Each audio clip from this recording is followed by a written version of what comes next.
Oh, jadi begitu. Mereka tidur terpisah. Gumam Mina ke dirinya sendiri. Ia sedang berada di kamar kakak iparnya setelah memeriksa kamar Iren, kakak kandungnya. Rumah itu memiliki 3 kamar. Mina sudah memeriksa kamar depan tadi. Kak Iren tidur di sana, sedang kakak iparnya di kamar belakang. Padahal ia baru curiga ada bau-bau aneh dari pernikahan keduanya. Ketika ia memutuskan menyelidiki, ternyata memang benar pernikahan mereka bermasalah. Mina ini jenis gadis yang sangat kepo.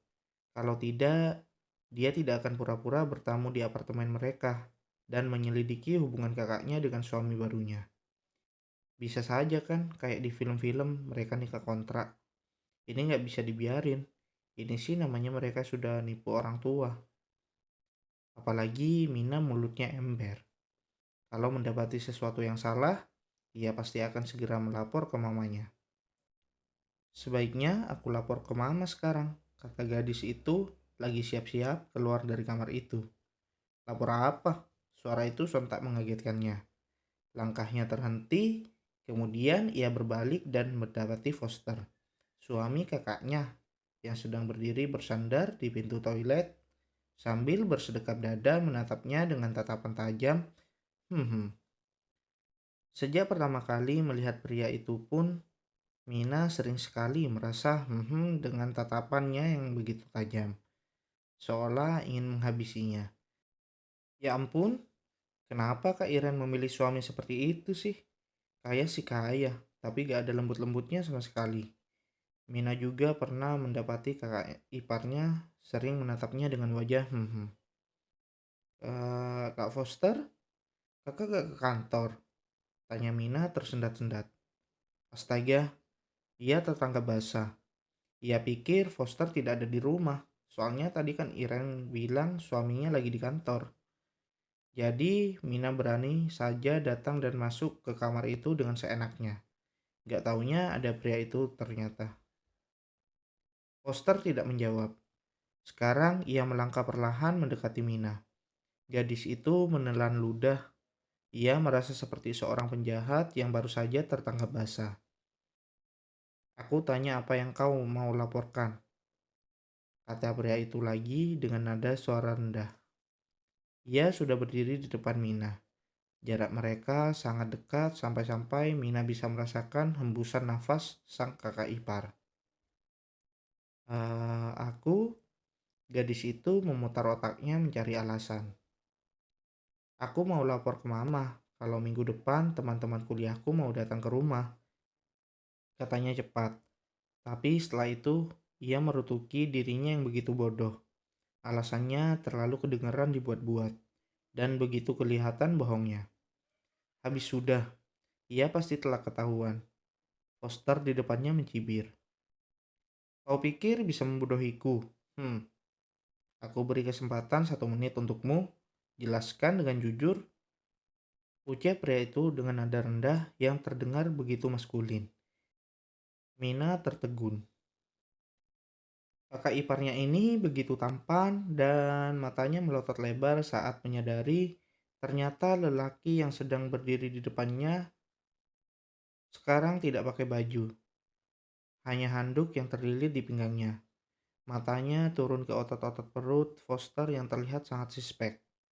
Ya ampun, godaan apa lagi ini?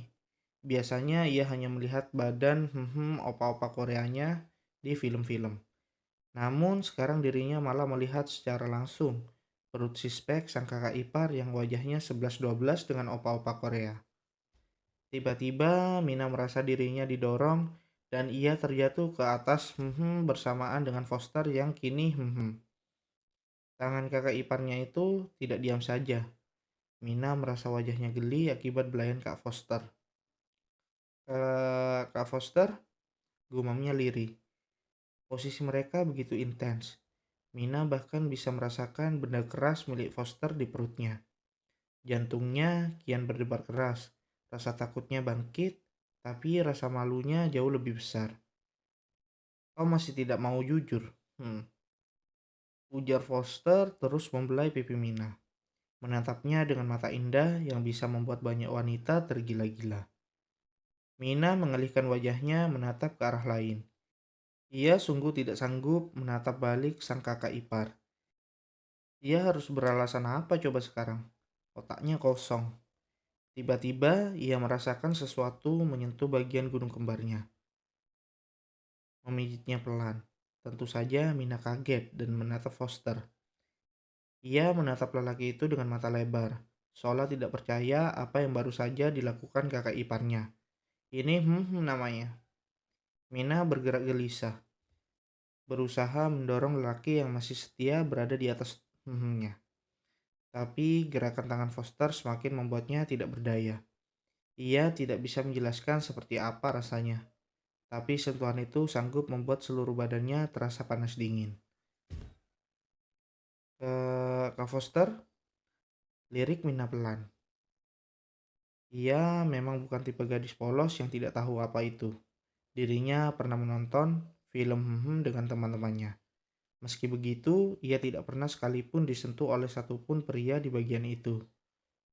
Berciuman saja belum pernah. Bisa dibilang pria yang berada di atasnya sekarang inilah yang pertama menyentuh sampai ini. Mina melotot ketika tangan Foster menelusup masuk ke dalam kaosnya, bermain di perutnya sebentar lalu kembali tanpa izin memijat nya. Sensasinya berbeda jauh ketika pria itu menyentuhnya dari luar tadi.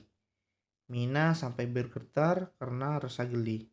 Ia menggigit nya, tangannya terangkat memegangi lengan Foster, bermaksud menghentikan pria itu. Kak Foster, ini nggak benar, gumamnya pelan. Bagaimana kalau Kak Iren tiba-tiba datang dan memergoki mereka?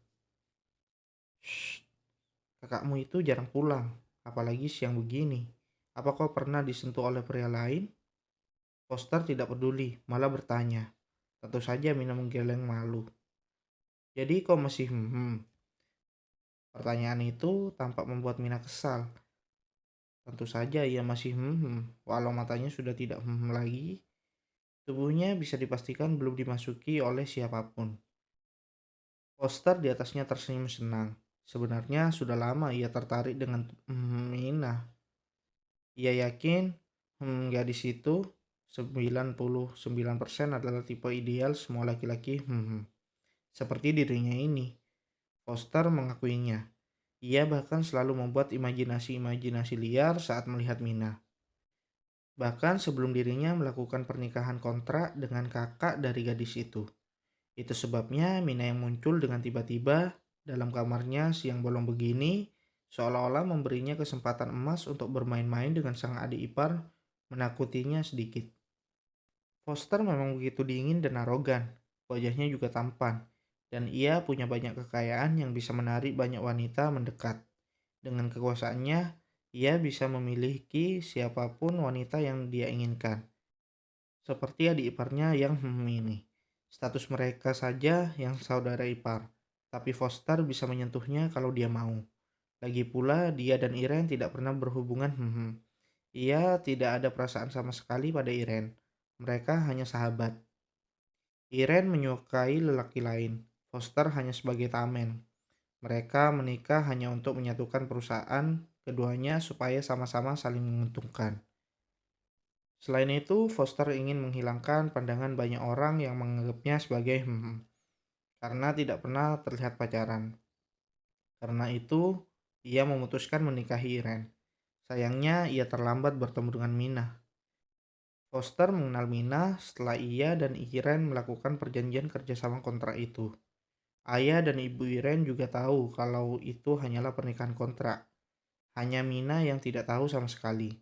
Mereka berpikir tidak begitu penting Mina tahu, jadi tidak pernah cerita.